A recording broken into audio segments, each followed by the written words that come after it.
కోరడాలకి మంచి యోగమే. చేపలు రొయ్యలు చెరువులు చేయవారికి గత సంవత్సరం కంటే ఈ సంవత్సరాలు ఉంటారు.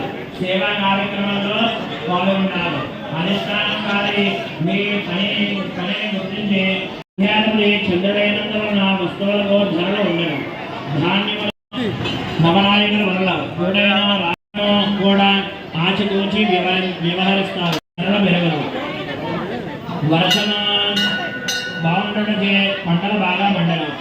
నిరసాధిపతి శుక్రుడు సేనాధిపతి శుక్రుడైనందువలన సమస్త ధాన్యములు విశేషంగా భరించును. తెల్ల ధాన్యములు తప్పనిసరిగా ఉద్యోగం పొంది జీవితంలో స్థిరత్వం పొందగలరు. పర్మనెంట్ వారికి పర్మనెంట్ అవును. కాంట్రాక్ట్ పని చేయవారికి స్థిరత్వం ఏర్పడను. ప్రైవేట్ ప్రమోషన్లు పొంది గ్రహ లాభం జీవన సౌఖ్యం లాభిస్తారు. కేంద్ర రాష్ట్ర 7 అవమానం 2. ఈ రాశి వారికి ఈ సంవత్సరం ఉద్యోగులకు మంచి యోగకాలమే. అనుకూలమైన పనులమే.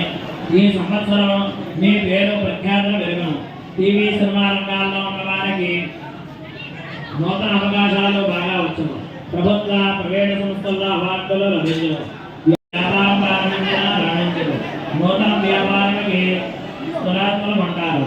హోల్సేల్ మరియు రిటైల్ వ్యాపారాలకి అనుకూలమే. బంగారం వెండి ఇనుము